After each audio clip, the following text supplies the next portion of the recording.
1966-2020, cela fait exactement 54 ans que avait été mis sur pied l'école paramédicale Jean-Joseph Loukabou. Une école qui a formé beaucoup de cadres qui aident aujourd'hui la population en leur apportant les soins nécessaires. Mais seulement, voilà, aujourd'hui, beaucoup de choses ont changé dans le cadre de la formation et aussi sur ce qui peut être constaté sur le terrain. Les choses changent, les choses doivent s'améliorer. Jean-Joseph Loukabou, cette école paramédicale, a bénéficié de partenariats avec l'IECD, notamment l'Institut européen de coopération et de développement, un apport technique sur les matériels. Et la cérémonie qui a eu lieu dans cette école a été pour mettre sur pied, sinon que signifier réellement ce qui se passerait dans cette école dans le cadre de la formation, notamment des réformes. Et ces réformes ont été rendues possibles par le gouvernement de l'État congolais en partenariat avec l'IECD et aussi avec la volonté de ceux qui sont là, qui peuvent enseigner, qui peuvent apporter un plus. Maxi Reflex, une idée à la quête de la vérité, a bien voulu aller à la quête de cette vérité pour montrer à vous qui nous suivez que la formation des agents de santé doit être une priorité des priorités, car les comportements et des plaintes fleurissent de partout, notamment dans les structures de santé, dans lesquelles où on fait mention non seulement des comportements des agents, mais aussi de la compétence. Il faudrait voir en ce moment-là comment se fait la formation et comment se comportent les agents. En essayant de mettre un étau sur tous ces deux aspects, eh bien, on arriverait à des réformes qui pourront faire de sorte qu'on ait des meilleurs agents, bien formés, bien qualifiés et qui vont apporter un plus, notamment sur le terrain. N'est-ce pas que la santé, c'est la vie? Maxi Reflex, une idée à la quête de la vérité. C'est pour tout de suite, car je vais rejoindre Madame Mbani.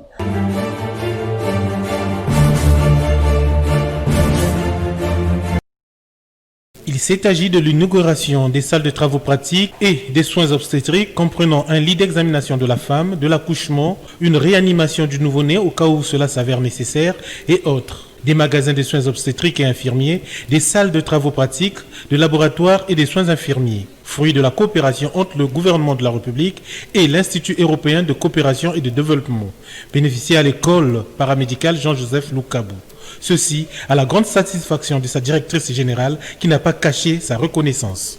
Monsieur le ministre, vous avez exhumé et vous pilotez de main de maître la réforme de l'enseignement paramédical au défi de l'insuffisance quantitative et qualitative des personnels de santé. Ce projet a permis la réforme des programmes de formation des infirmiers, des sages-femmes et des techniciens de laboratoire. Le représentant de l'IECD a souligné l'intérêt de cette coopération sur l'impact de l'alternance dans la formation médicale. L'approche par compétence est au cœur des nouveaux programmes d'enseignement. L'approche par compétence en exergue qu'on ne peut se limiter à la théorie et qu'il faut mobiliser toutes les connaissances et savoirs pour être performant en situation réelle. Il s'en est suivi une visite guidée des salles où dans l'une d'elles, des consultations se faisaient et un don de sang. Après la visite, le ministre a dégagé ses impressions. Pour faire fonctionner aujourd'hui l'école d'une façon générale, il faut mettre en place des partenariats avec des financements innovants. J'ai même signé un document demandant l'appui financier de l'IECD pour faire fonctionner l'école paramédicale Jean-Joseph Loukabou. Force est d'encourager la formation qualifiante, surtout en santé, afin de réduire, sinon éradiquer, les bavures dans ce secteur.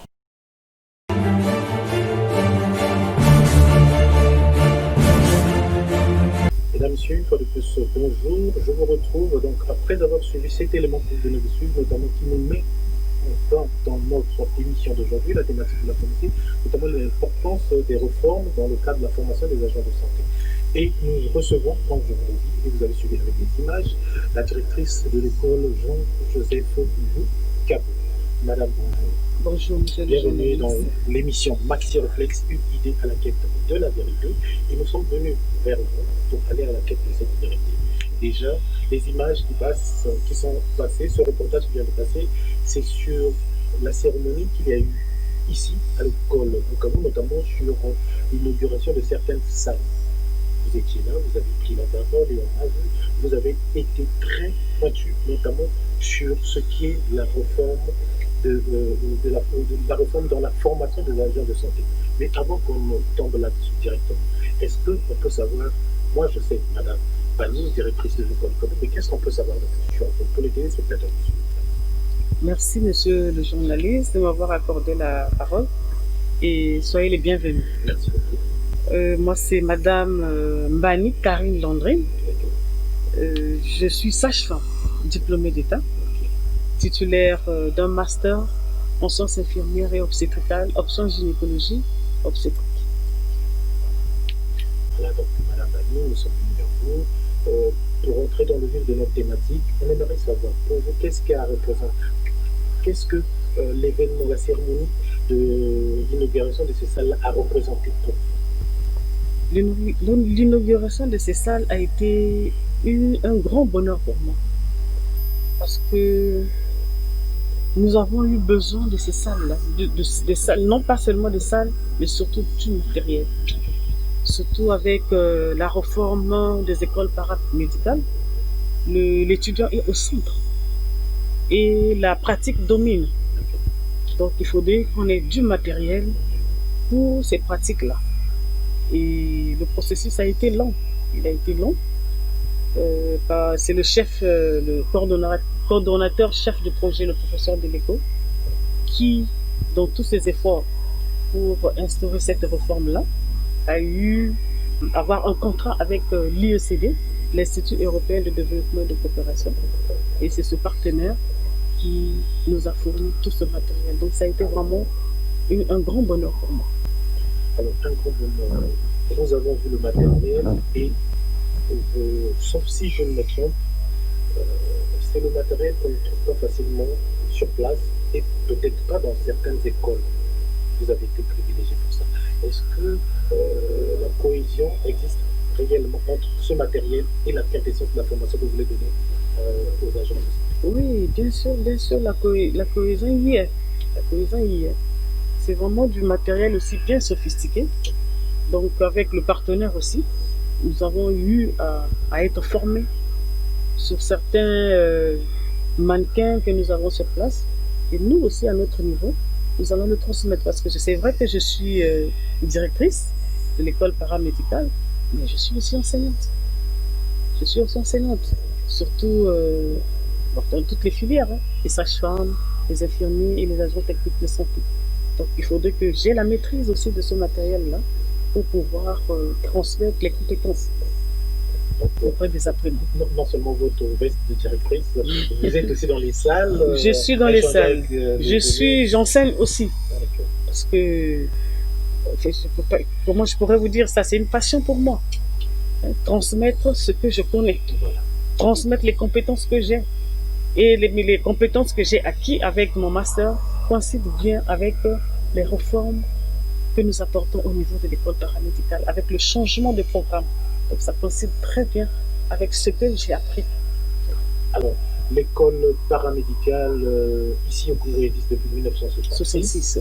Et beaucoup d'années plus tard, l'école paramédicale a connu ce qu'elle a connu et a formé beaucoup de cadres aujourd'hui de santé au niveau de notre République. Mais seulement quand on arrive sur le terrain depuis un certain temps, surtout dans ce qui concerne votre domaine, notamment la gynécologie, obstétrique et autres, donc, quand on parle des accouchements, surtout vous êtes aussi sage-femme, quand on parle de ça, les statistiques montrent aujourd'hui que au niveau de la mortalité maternelle et infantile, il y a les taux ont galopé depuis un certain temps. Alors, qu'est-ce qui peut faire ça? Je sais qu'aujourd'hui, le combat que vous menez, c'est pour essayer d'aménager tout cela. Qu'est-ce qui a causé cela? Est-ce qu'on peut parler d'une formation qui n'était pas adéquate? Oui, la formation, peut-être ne pas dire adéquate. C'est l'analyse que la Banque mondiale a fait, que le transfert des compétences n'était pas très bon. Et lorsque le transfert des compétences n'est pas bon, sur le terrain aussi, ça ne peut pas marcher. Donc, nous ne pouvons pas dire que nous allons faire mieux que les autres qui sont passés, non. Nous allons essayer d'améliorer cela. Parce que c'est un grand combat. La réduction de la mortalité maternelle, c'est un grand combat. C'est vrai que le taux a diminué, mais pas comme il se doit. Mais il faudrait que nous puissions encore fournir d'efforts pour que les apprenants que nous allons mettre à la disposition du ministère de la Santé soient des soignants compétents. C'est pour cela que on a beaucoup insisté sur le matériel, parce que c'est la pratique qui fait la sage-femme, c'est la pratique qui fait l'infirmier. Donc, avec tout le matériel que nous avons maintenant, je pense que nous allons beaucoup plus insister sur la pratique. Il y aura la théorie, il y aura la pratique. Donc, il faudrait un certain temps, les apprenants doivent passer un certain temps au niveau des salles de TP avant de les envoyer sur le terrain. Et puis, nous allons toujours continuer aussi à conscientiser, hein, parce que ça aussi, c'est du travail. À conscientiser, parce que bon, ce qui se passe sur le terrain, c'est pas aussi j'allais en venir là, parce que, agréable. Voilà, par rapport à votre expérience, qu'est-ce que ça vous fait, vous, au regard de votre formation, au regard de votre passion, parce que vous dites que sauver des vies, aider une femme à faire venir un enfant au monde, c'est pour vous, vous trouvez que c'est même l'essence de ce que vous voulez faire. Mais quand vous arrivez dans certains centres hospitaliers et que vous constatez un certain nombre de comportements, qu'est-ce que ça vous fait? Et qu'est-ce que vous aimeriez y apporter? Ça me fait vraiment un grincement de cœur, parce que c'est pas vraiment agréable. C'est vrai que maintenant je suis dans l'administration, mais j'ai passé plus de 20 ans dans les hôpitaux, donc je connais un peu ce que c'est. Bon, à mon niveau, peut-être que je peux pas faire aussi grand chose que cela, mais j'interviens aussi dans les hôpitaux avec la formation des agents de santé. Donc, je passe souvent avec le PAS, toujours avec l'UECD et le PAS, pour apporter un peu de changement, hein, conscientiser un peu les sages-femmes qui sont sur le terrain, de changer un peu, de changer. Peut-être qu'on ne peut pas tout changer, mais on essaie quand même. J'y vais sur le terrain, surtout à Pointe-Noire. Je vais, j'ai déjà des ateliers que je dispense avec le PAS pour essayer de ramener un peu ces sages-femmes qui sont déjà sur le terrain, sur le bon chemin. Sur le bon chemin. Alors, aujourd'hui, ce que vous dirigez aujourd'hui, l'école que vous dirigez, c'est former ceux qui vont être demain sur le terrain. Oui. Est-ce que la rigueur dans le cadre du serment de votre domaine, est-ce que la rigueur est appliquée ici dans l'école envers ces étudiants? Oui, la rigueur vraiment, j'y tiens beaucoup. Seulement, au fait, il y a eu un changement. Il y a eu un grand changement parce que l'entrée à l'école au Cabou est conditionnée par le bac. Donc, il faut avoir le bac. Donc depuis l'année passée, nous avons des étudiants. Le niveau est un peu différent parce que dans les années antérieures, c'est vrai qu'il y avait des gens qui avaient le bac, mais avec les gens de niveau seconde, terminale, et tout. Mais avec la réforme, je pense que vraiment la rigueur est au devant. J'y tiens vraiment. Parce que même moi-même, je vais à la pratique, je les suis. Même ceux qui vont en stage. Il y a des moments où je fais des descentes sans les prévenir. J'arrive sur le terrain et je vois ce qui se fait. Je peux vous donner un exemple. Par exemple, la dernière fois, je suis arrivée, c'était pratiquement en fin de stage. Les apprenants étaient en fin de stage. Et en poussant un peu mon interrogatoire, j'ai constaté qu'il y avait des apprenants qui finissaient le stage, mais par exemple, ils ont passé au bloc d'accouchement. Pour moi, qu'une étudiante qui passe 2-3 mois au bloc d'accouchement sans pratiquer un accouchement. Et Dieu faisant les choses, aussitôt, il y a eu une dame qui est arrivée en travail. Et j'ai mis cet élève devant le fait accompli. Il dit, je veux te suivre, je vais t'accompagner. J'ai mis ma blouse, il dit, je t'accompagne. Et elle a pratiqué l'accouchement. Je l'ai guidée, mais elle était aux anges. Donc c'est ça. Donc la rigueur est là, surtout pour la pratique. Surtout pour la pratique. J'y tiens beaucoup. Alors, vous y tenez et nous avons aussi suivi dernièrement lors de la cérémonie un de vos partenaires intervenir, notamment c'était M. Yves Damien, je pense. Oui, c'est le chef projet de l'USCD. Est-ce dans le cadre de ce projet aussi que cette initiative a été lancée? Parce qu'il a beaucoup insisté sur ça. Non, ça existait avant. D'accord. Ça existait avant, mais comme étant donné qu'il n'y avait pas du matériel approprié, et le plus souvent, on envoyait les apprenants directement sur le terrain. Et c'est pour cela que nous avons voulu avoir ces salles DTP qui soient aussi équipées du matériel. Comme ça, les apprenants passeront du temps d'abord au niveau de la salle DTP, parce que nous avons les mannequins qui représentent l'être humain. Donc ils vont tout apprendre sur le mannequin avant de les envoyer sur le terrain. Ça sera juste un transfert des compétences déjà acquises dans les salles DTP. Alors, transfert de compétences, Madame Dani, sur les réformes. Parlons-y. Réforme dans le cadre de la formation des agents de santé. Pour vous, que représente la réforme dans le cadre de ces changements, de ces formations? Bon, je pense que la réforme est bien tombée. Ça permet aux agents de santé d'avoir une ouverture. Parce que la réforme, c'est le système LMD que nous sommes en train d'instaurer. Et le système LMD, ça permet aux apprenants sages-femmes IED de continuer. Par exemple, moi, en fait, c'est parce que peut-être moi, j'ai pas fait ma formation ici, mais là où moi j'ai fait ma formation, j'avais une licence. C'est ça qui m'a permis, sage-femme avec une licence, c'est ça qui m'a permis d'aller continuer pour avoir le master. Donc, cette réforme-là a emmené aussi le système LMD et qui va permettre à nos étudiants de pouvoir continuer, de ne pas être limités. Parce que la sage-femme avant, infirmier avant, c'était limité. Dès que tu sors, tu as le diplôme sage-femme, tu es limité. Mais là, l'infirmier, sage-femme a l'opportunité d'aller jusqu'au doctorat. Ah, d'accord. Ah, ok. Alors là, on peut mieux comprendre maintenant. Donc, avant, oui, quelqu'un qui pouvait sortir du collège, aller faire sa formation et autres. Là, aujourd'hui, le bac est exigé. Et à partir de là, les types de formations qu'on donne peuvent permettre à quelqu'un qui a le bac, que ce soit dans un domaine donné, par exemple sage-femme, mais qui peut avoir une licence en tant que sage-femme.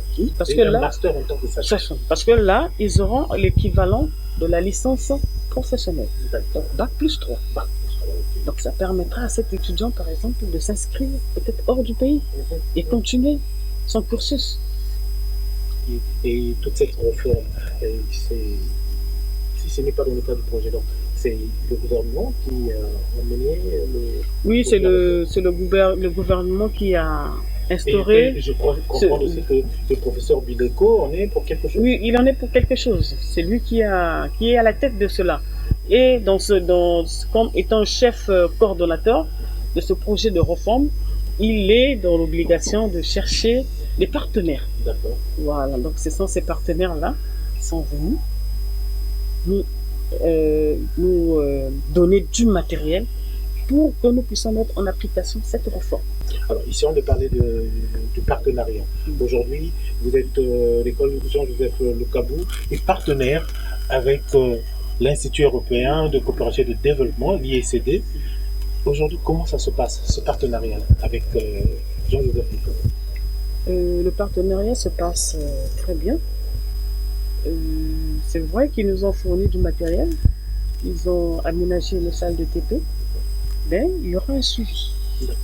Il y aura un suivi et avec le chef projet, M. Yves, nous allons s'entretenir en fait. Il m'a fait des propositions.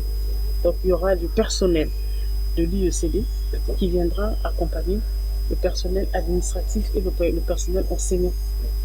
Toujours dans cette réforme et dans le partenariat que nous avons ensemble. Alors, si je comprends bien, pour l'heure, le partenariat s'arrête au niveau du suivi, ou bien faut fournir en matériel, mais pas encore sur le côté technique des agents, notamment de la formation.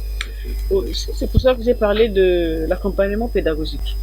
Parce que l'IECDO a des agents de santé aussi. Donc ces agents de santé vont travailler avec nous pour les travaux pratiques. Donc ils vont nous accompagner pour assurer un bon transfert des compétences aux apprenants. Et ils nous ont aussi fourni du matériel informatique. Ils nous ont fourni, du côté administratif, nous avons reçu les matériels informatiques. Donc il y aura aussi un accompagnement. D'accord. Avant cela, nous avons été formés sur l'informatique, le management, tout cela avec notre partenaire. Donc il y aura aussi un suivi de ce côté. Donc c'est pour ça que j'ai parlé d'un suivi du côté administratif et du côté pédagogique. Donc pédagogique, c'est dans les cours, dans la pratique, dans l'organisation des stages. Parce qu'après la pratique, on les envoie sur le terrain. Donc ils seront aussi avec nous. D'accord. Alors, en ce moment-là, est-ce que, on regarde les centres que nous avons, on peut parler des grands hôpitaux aussi, que nous avons, est-ce que la coopération se fait facilement? Ça se fait facilement, notamment pour placer les agents en stage dans ces centres-là. Est-ce que, Oui, la coopération, elle est vraiment facile. Il y a une hiérarchie qu'il faut respecter. Nous adressons un courrier au niveau de la direction départementale. Okay. Et de là, la directrice départementale aussi envoie un courrier dans tous les centres de santé et les grands hôpitaux pour les prévenir vraiment qu'il y aura des élèves qui vont arriver pour le stage. Et souvent, ces stages-là, quand après une année de formation, notamment, si ceux qui arrivent ici, par exemple au niveau bac, pour sortir avec une licence professionnelle, par exemple, après 3 ans, donc les stages commencent à partir de quelle année en ce moment-là? En fait, en première année, quand ils arrivent, ils ont d'abord 3 mois de cours théoriques. 3 mois de cours théoriques suivis des travaux pratiques. Et après, on les envoie sur le terrain. Donc le premier stage, c'est un stage d'observation. Ils vont juste observer comment ça se passe sur le terrain. Et puisque ici nous avons des semestres, et c'est à partir du 2e semestre qu'il y a maintenant un stage d'acquisition. Donc là maintenant, ils ont vu et maintenant ils vont poser les actes. Donc c'est 3 mois après les cours théoriques, on voit les étudiants sur le terrain. Alors, les envoyer sur le terrain, Madame Bani, vous avez donné un exemple d'une étudiante que vous êtes allée assister pour réaliser un accouchement et qui s'est très bien passé d'ailleurs. Vous étiez là, vous l'avez accompagné et l'élève était ravi d'avoir accompli cela parce que professionnellement on peut avoir la théorie mais quand dans la pratique il y a combien. Alors pour les autres étudiants, qu'est-ce que vous recevez comme retour, notamment pour ceux qui sont sur le terrain, ceux que vous envoyez en stage? En fait, nous avons une direction des stages. D'accord. Au niveau de la direction des stages, il y a une section suivi et évaluation des stages. Okay. Donc après avoir envoyé les enfants en stage, nous passons d'abord voir les coordonnateurs, ça veut dire ceux qui les reçoivent, parce que dans chaque centre, il y a un coordonnateur désigné pour recevoir ces étudiants. C'est eux que nous les rencontrons d'abord, et s'il y a des difficultés, ils nous soumettent ces difficultés, et puis après on passe, les élèves, les étudiants plutôt, peut-être des fois ils reviennent auprès de nous pour nous dire les difficultés qu'ils rencontrent. Et si on peut apporter un peu de changement, et là on voit avec le coordonnateur de stage pour essayer d'améliorer. Mais sinon il y a un suivi. Il y a une section spécialement pour ça, pour le suivi et évaluation des stages. Alors Madame Bani, depuis que vous êtes à la tête de cette structure, est-ce que vous avez remarqué un changement positif, notamment sur le plan de la formation? Bien sûr, il y a un changement positif, surtout que le programme a été changé. Et en fait, ceux qui sont sur le terrain même nous ont dit qu'il y avait une différence entre ceux qui sont sur l'ancien système. Tout s'est modernisé. Donc, l'enseignant qui vient donner le cours, il ne vient pas pour dicter le cours. En fait, il y a un changement à ce niveau. Donc, dans la salle, je pense travaux pratiques, des accouchements autres, il y avait aussi des multimédia.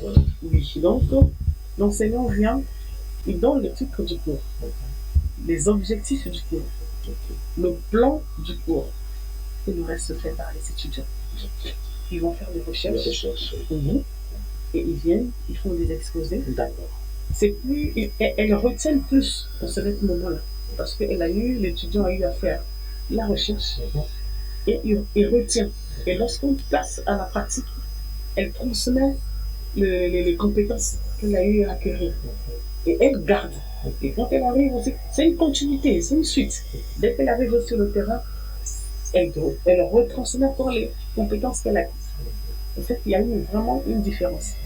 Une différence avec l'ancien système et les nouveaux systèmes. Et c'est ce qui fait que avec le nouveau système, avec la réforme, dans la pratique, on ressent que il y a un changement. Je pense aussi que je vous ai déjà posé cette question-là, on va peut-être y revenir avant de passer à notre dernier virage, Madame Lamé. C'est surtout sur la formation, elle est là, mais ce changement de comportement. Parce qu'il y a certains, on trouve parfois compétents, sinon qu'ils sont compétents dans la pratique, mais c'est surtout dans un certain nombre de comportements sur le terrain qui laissent à désirer. Chez vous, quelles sont les mesures que vous avez prises, que vous êtes en train de prendre pour essayer d'améliorer cela? En fait, dans cette compétence-là, il y a le savoir-faire et le savoir-être. Le savoir, c'est ce qu'on entend. Le savoir-faire, c'est la pratique. Et le savoir-être, c'est le comportement. Et nous agissons aussi sur ce point. Donc, dans le programme, nous avons les cours de psychologie que nous disposons. Parce que l'apprenant va être un agent de santé. D'accord. Il ne va pas rester l'apprenant, il va être un agent de santé. Et il y a certains comportements que nous ne voulons pas qu'ils aient sur le terrain. Okay. Donc, on passe par l'enseignant qui dispose le cours de psychologie pour essayer d'atteindre ces nouveaux comportements-là, les éradiquer en eux. Ok. Voilà. Alors, merci beaucoup, Madame Damien. On vous a suivi dernièrement lors de la cérémonie. Parmi les propos que vous avez voulu faire mention aussi de votre équipe, notamment qu'il y avait au niveau administratif 17 agents administratifs, si je ne me trompe, 40 enseignants, 30 vacataires, et puis 27 du corps médical. Avec cet effectif-là, pour un peu plus ou moins 40 apprenants, et 400 apprenants. Avec cet effectif-là, est-ce que pensez-vous qu'il est assez étoffé et que votre personnel, à vous avez confiance en votre personnel dans le cadre de la formation qu'il donne? Et est-ce qu'ici, à cela, on peut ajouter peut-être un message ou une doléance à soumettre? Ce serait quoi? On parle d'abord de vos agents. Bon, au niveau administratif, je pense que ça ne pose pas de problème. Les 17 là, nous travaillons ensemble. C'est au niveau des enseignants, parce que j'avais dit que nous avons 40 enseignants, dont 30 vacataires et 10 permanents. Et dans les vacataires, il y a 27 agents de santé. C'est vrai que on a quelques déficits au niveau du personnel dans certains départements. Ce que je souhaiterais, c'est qu'ils puissent nous renforcer un peu avec les enseignants. Les enseignants, il y a certains départements, par exemple, dans le département de l'administration, oui, on a un déficit, mais nos doléances sont déjà parties au niveau de la direction départementale.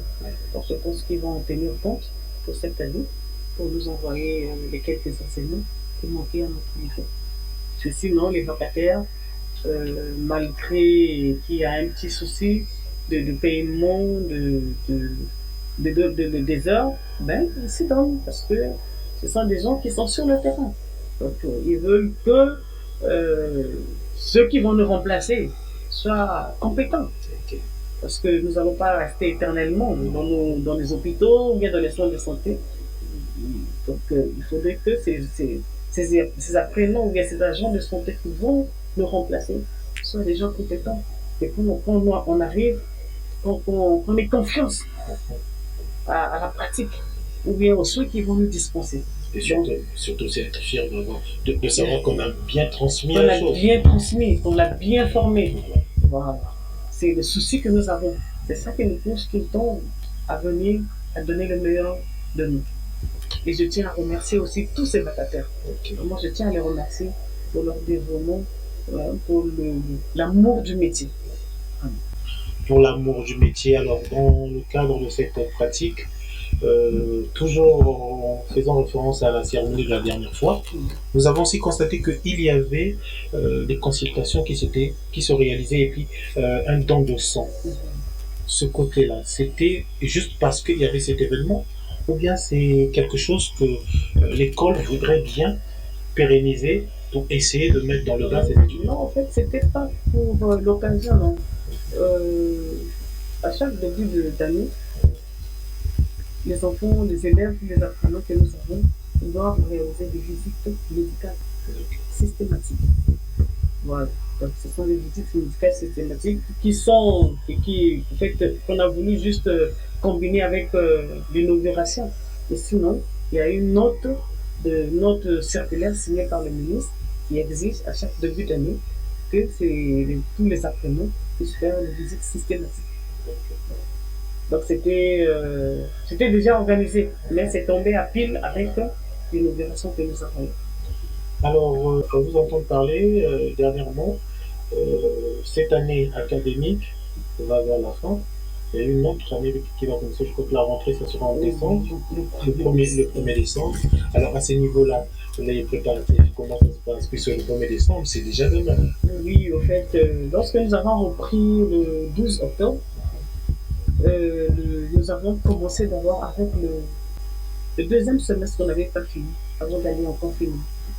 Voilà. Donc, par rapport à l'état d'avancement de nos cours, nous étions en mars, à 80% des programmes déjà faits. Donc, il nous restait 20%.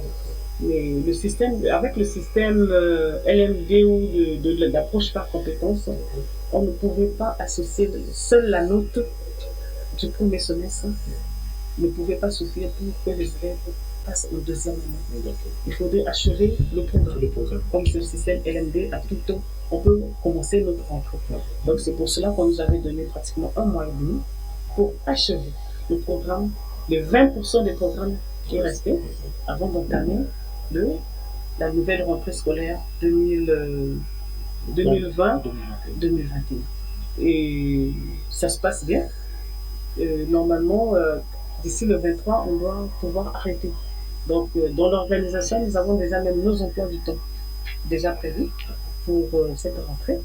Et donc, il ne nous reste que à terminer. Et chaque enseignant qui vient finir son cours évalue. Chaque enseignant qui vient finir son cours évalue. Et après, nous allons pouvoir calculer le nombre d'unités d'enseignement validées par chaque étudiant qui vont leur permettre de passer au deuxième. Mais pour les nouveaux venus, ils ont déjà aussi commencé le cours. Pour les nouveaux venus, les nouveaux bacheliers, ils ont déjà commencé aussi le cours.